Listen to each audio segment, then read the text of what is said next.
Inamin na totoo yung sinasabi nitong 18 Brave Marines. O, tawagin na lang natin 18K para mabilis ha. O, itong 18K inamin ng Malacanang na totoo yung sinasabing na-deliver. May totoong maletang tinideliver. Sa mga letratong sinumite sa joint affidavit ng 18 dating sundalo ng pagde-deliver umano ng male-maletang pera sa ilang opisyal at personalidad, sabi ni Ombudsman Jesus Crispin Remulla, may nakitang isa na hindi raw tumutugma sa timeline ng kanilang kwento. When we investigated that angle, it appears that this delivery was done during the time of Speaker Lord Velasco. Duterte time, definitely yung isa ron. Yung isang na-point out sa akin, na nag-inform sa akin. Hindi Yun. Nahalata nyo ba? It's coming? Kasi eto yan. Alam natin, pagdating sa korupsyon, wala talagang bahid ang Duterte. Pwede na nilang ibintang yung EJK, kung ano man yan, kung ano binibintang nila. Babaero si PRRD. Hindi ko sinasabing totoo ha. Oo. Pero pagdating sa korupsyon, lalong-lalo na itong ghost projects, alam nila sablay. Hindi nila maididikit sa Duterte. Siyempre, si Saldico ang nagbibigay ng maleta, di ba? Alam ka naman, bigyan niya pa si BP Sara. Yung maleta na nga yun, ibang mga pinagbibigyan noon, yung iba doon, para sirain din si BP Sara. Naiintindihan. So, mati sila talaga dito pagdating sa ghost projects, pagdating sa flood control scandal, pagdating sa mga maleta boys, negatibo talaga ang Duterte. Ngayon, ang ginawa nito si Boying, ipinagdikit niya. So, ibig sabihin, hindi naman daw ngayon lang merong maleta. Yung mga maleta boys, hindi lang ngayon. Even nung dati pa, even nung panahon pa ni PRRD. Di ba? So, sa madaling salita, hindi ko alam kung bobo to si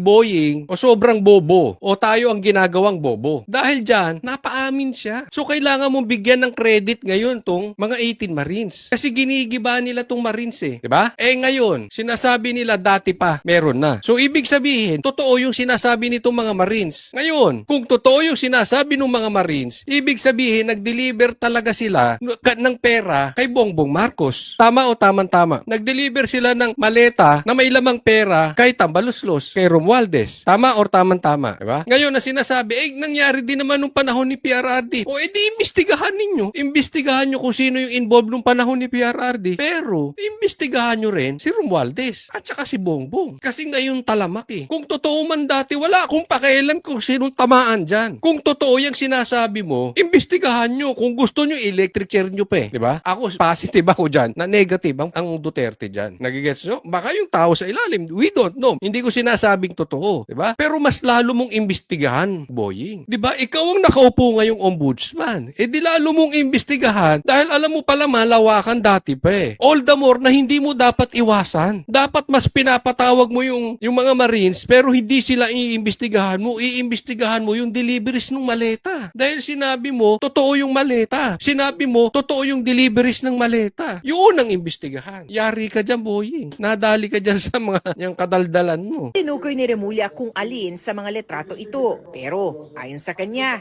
dun pa lang may indikasyon na may tila may pagmamanipula sa kwento. What you see here is really a manipulation of facts to make it appear that that was that. But actually, they were playing with timelines. And this is one timeline that they played with, that this happened before the term of President Marcos. Naupong speaker si dating Congressman Lord Alan Velasco mula October 2020 hanggang sa matapos ang termino ni dating Pangulong Rodrigo Duterte. It's a very reliable person telling me. Kakabanan, dito muna tayo. Okay, so ang palusot niya, ito daw mga Marines, hindi reliable pagdating sa timeline. Ang lusot niya, dati, di imbestigahan mo si Velasco kung gusto ninyo, pero imbestigahan nyo rin si Bongbong Marcos saka si Romualdez. Hindi kayo dapat double standard. That picture was taken before, during the time that Lord Velasco was still the Speaker of the House. So there was a delivery of money already at that time. Tinukoy naman ni Remulla si dating Congressman Mike Defensor na nasa likod umano ng litrato at kwento.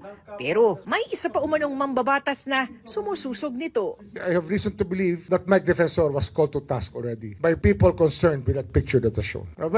He was instrumental in putting together the affidavit. I think we all know that. He's not denying it anyway. Meron na lumapit kay Mike Defensor tungkol sa picture na yun. Sige, tanongin niyo siya kung sino yun. He might want to tell you. Congress, member of Congress. Kinukuha pa So, dito tayo. Dito, papasokin muna natin dito. Yung intel daw niya, sinasabi na nung panahon pa ni Velasco yon, no? Hindi kaya yung intel nito si Boying intelligence kaya talaga o stupidity? Hindi ko alam, parang kung saan-saan nila pinupulot yung mga intel nila, di ba? Parang sayang ang bayad ng taong bayan. Pero etong sinasabi niya na patungkol dito kay Defensor na nilapitan na daw siya ng congressman. Tapos, ipinapasa niya pa. Ang tawag ko dito sa ganitong style, lagi niyong tatandaan, paduda style. Hindi niya dediretsuhin, pero pipitikin niya sa media. Mahilig si Boying sa ganyan, yung mga paduda style. Pipitikin niya sa media para yung tao mag-iisip, ay oo, kinausap nga ng congressman si Defensor. Gusto niyo tanungin niyo sa kanya. Ang daming kumakausap. Dating congressman yan. Hindi natural, maraming kumakausap sa kanya. Ngayon, kung ang usapin dito, si Defensor daw ang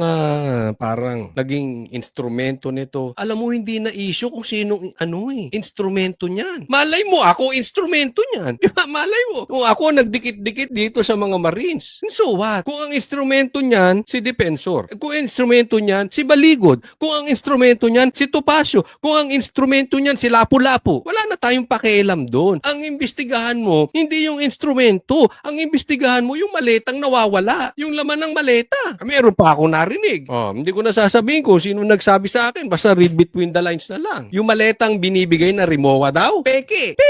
999. Medium size, 999. Baka mamaya buy one take one pa yung animal na yun. Pero grabe laman ng pera, ha? Hindi ko na maalala kung nasa 40, 50, 60 o 80 million. Bawat maleta. Malupit. Huwag nga tayo magkaano-ano dyan, Boying. Ha? Meron din ako nadinig kay Boying. Mamaya sasabihin natin.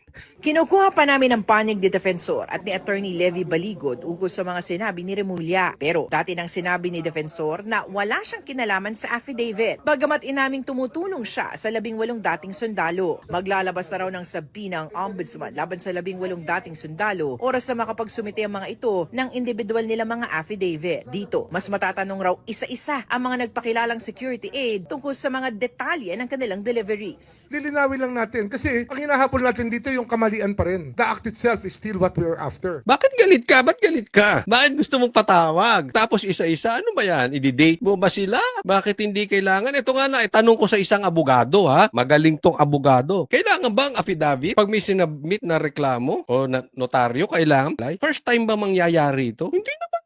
Madalas naman daw mangyari.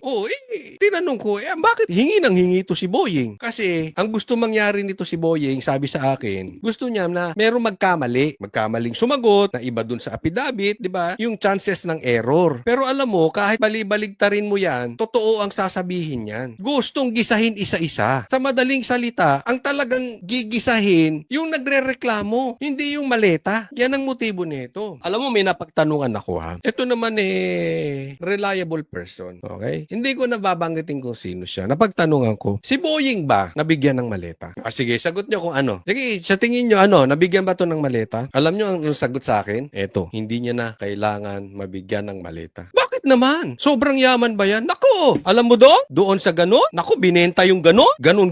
Nagkagaanunan? Ganon. Dapat nga siya pa magbigay ng maleta. Oy, katapang style. Sabi ko, totoo ba yan? Hindi ako naniniwala. Hindi magagawa ng isang Rimulya yan, sabi ko. Malinis ang budhi ng mga Rimulya. May sagot sa akin. Bahala ka, tatanong-tanong ka, hindi ka maniniwala. Oy, nadali na. Ba't ako nagtanong? Kasi sabi ko, malinis yung Rimulya. Oo. Wala yan tungkol doon sa yung malaking wala, malabo. So, ewan ko kayo, naniniwala kayo doon sa pinagtanungan ko. Hindi ako naniniwala. Kaya yung reliable person na yun, hindi na reliable. Ayos na. Siyempre, gusto natin malaman talaga kung ano nangyari. Naks. Not to find fault on anybody, but to know if somebody can vouch for every action. Kung sino talaga ang pwedeng managot. Samantala, opisyal ng tinurn over ng ICI o Independent Commission for Infrastructure sa Office of the Ombudsman ang mahigit 200 kahon na naglalaman ng findings sa mga investigasyon at nakalap na ebidensya. Bugok din kayo ICI. Ha? Wala kayong tindig. Wala kayong stand. Wala kayong backbone. Biglang sinara yung ICI. Oo. So, alam nyo kung anong play niyan. Anong naratibong gagawin niyan. So, sinarado na yung ICI. So, ibig sabihin, mayroon na silang conclusion. So, inimbestigahan nila si Tambaluslos, inimbestigahan nila si Sandro Marcos, tapos sasabihin negative. Wala silang kinalaman dyan sa ghost projects. Kaya sinara. Para kontrahin yung sinasabi ng Marines. Ang galing ng timing ng animal, no? Eh, yung investigasyon naman nila, closed door. Ito nga inimbestigahan yung NBI, ang daming sinabi ni Boying. Na inimbestigahan yung 18 Marines, ang daming sinasabi. Nung inimbestigahan yung magtsohin, wala man lang imik tong ICI. Executive session. Animal kayo dyan. Pambihira talaga. Matindi talaga tong galawan nyo dyan, no? Opisyal na turn over ang hard drive niyan ni ICI Chairman at retired Justice Andres Reyes Jr. kay Ombudsman Remulla. Sa isang pahayag, sinabi ni Reyes na nakamit na ng ICI ang kanilang mandato at hanggang March 31 na lang ang kanilang operasyon. Ayun, tapos. So, saan ang binigay na nila kay Boying? O, di dapat, binigyan mo rin ng kopya si BP Sara. O, eto, kopya mo ha, Boying. Eto rin ang kopya ni BP Sara. Para, pagka iniba ang kwento, may check and balance. Sa bagay, baka doktor naman yung ginawa niya si, ano na yan eh.